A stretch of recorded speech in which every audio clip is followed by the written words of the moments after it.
آج کی ہماری ویڈیو اس تناظر میں ہے کہ جو ابھی حالیہ دنوں میں اسرائیل اور فلسطین کی ایک جنگ چھڑی اور جو آہستہ آہستہ پوری دنیا کو اپنی لپیٹ میں لے رہی ہے۔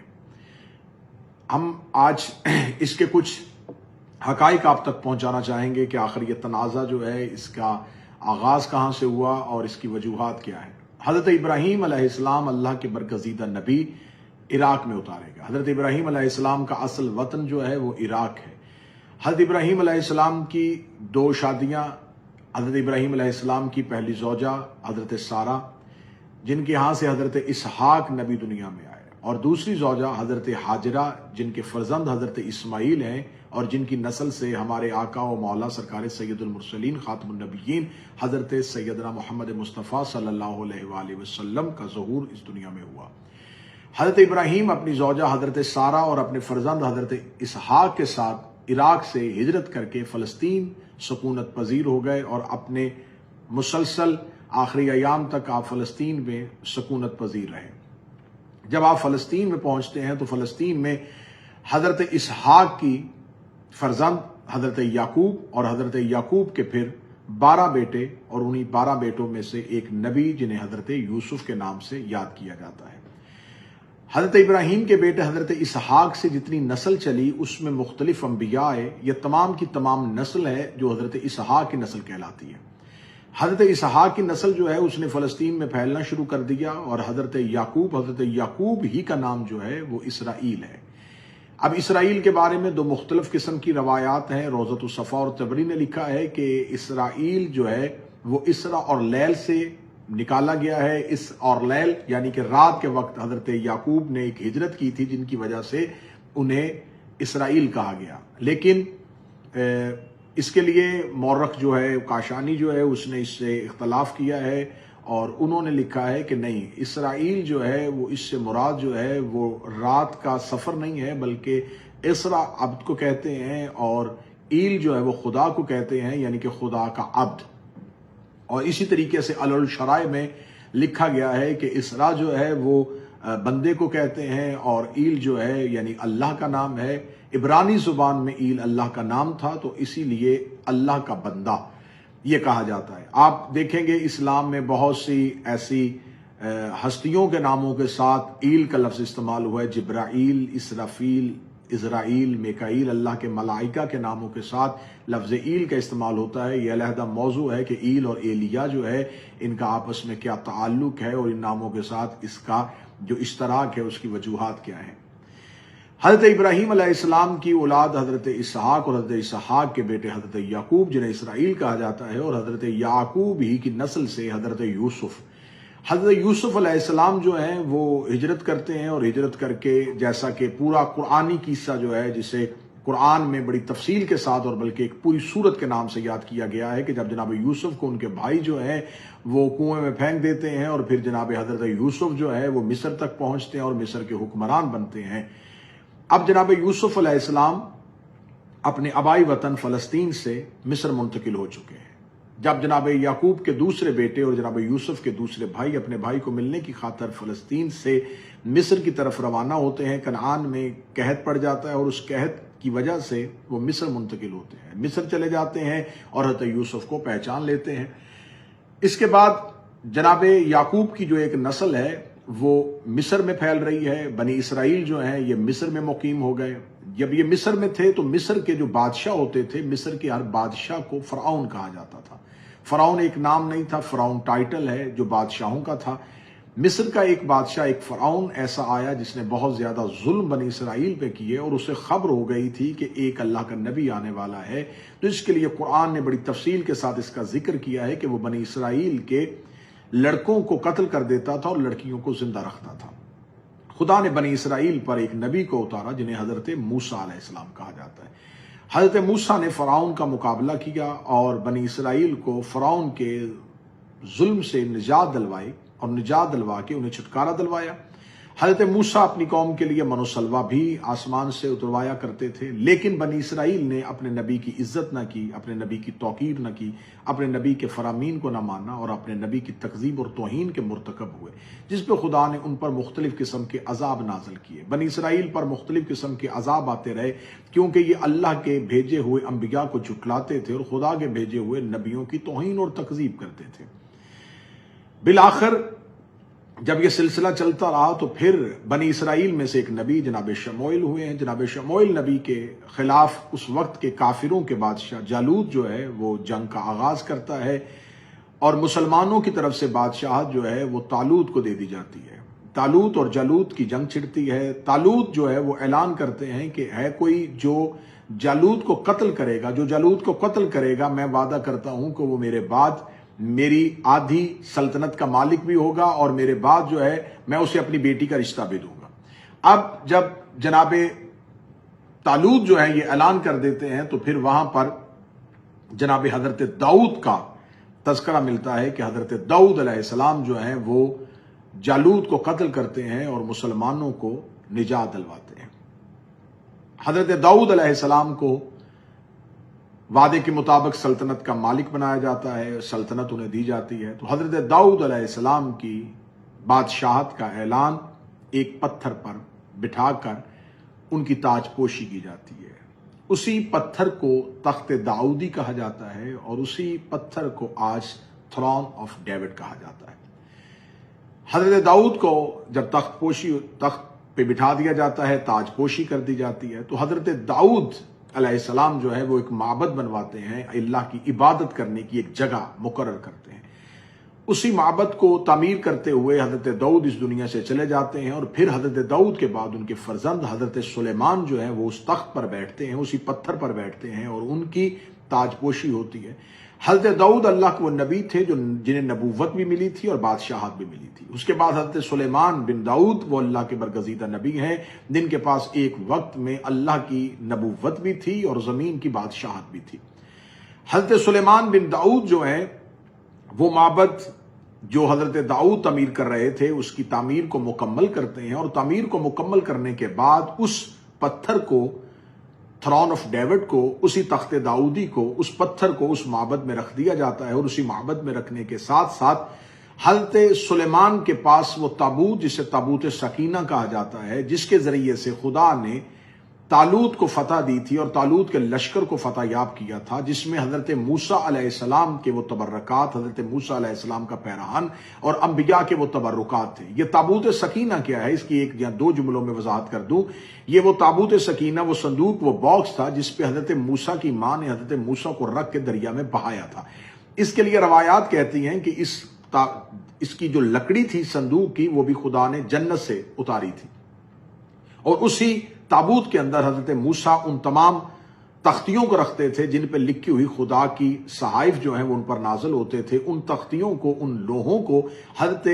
موسیٰ محفوظ رکھتے تھے اور حضرت موسیٰ علیہ السلام کے پاس جو تبرکات انبیاء تھے وہ بھی اس میں محفوظ تھے۔ خدا نے اس تابوت کو بنی اسرائیل کی نظروں سے اوجھل کر دیا تھا۔ بنی اسرائیل کے مسلسل بنی اسرائیل کی بددیانتیوں کی وجہ سے، بدعمالیوں کی وجہ سے خدا نے اس تابوت سکینہ کو حضرت موسیٰ کے جانے کے بعد بنی اسرائیل کی نظروں سے اوجھل کر دیا تھا۔ یہ تابوت سکینہ دوبارہ اس وقت نظر آیا جب خدا نے طالوت کے ذریعے مسلمانوں کو فتح دی، تو یہی تابوت سکینہ جو ہے یہ ملائکہ کے ساتھ اس لشکر کے آگے آگے لے کے چلے تاکہ اس تابوت کی برکت کے ساتھ مسلمانوں کو فتح ملے۔ حضرت سلیمان بن داؤد کے پاس اب تخت داؤدی بھی تھا اور وہ تابوت سکینہ بھی تھا۔ اسی معبد کے اندر، اسی ٹیمپل کے اندر جسے ہیکل سلیمانی کہا جاتا ہے، جسے ٹیمپل آف سلیمان کہا جاتا ہے، اسی کے اندر اس تابوت کو اور اس تخت داؤدی کے پتھر کو محفوظ کر دیا جاتا ہے۔ جب اس تخت کو، اس پتھر کو اور اسے یہاں پر محفوظ کر دیا جاتا ہے تو حضرت داؤد علیہ السلام کے بعد پھر بنی اسرائیل میں مختلف قسم کے انبیاء جو ہیں وہ مبعوث ہوتے رہے اور بنی اسرائیل پھر اپنی عادتوں سے باز نہ آئی اور پھر بنی اسرائیل جو ہے وہ اپنے طرف بھیجے ہوئے انبیاء کی توہین اور تکذیب کرتی رہی اور خدا کے مختلف قسم کے بھیجے ہوئے عذاب ان پر نازل ہوتے رہے۔ پھر 586 قبل مسیح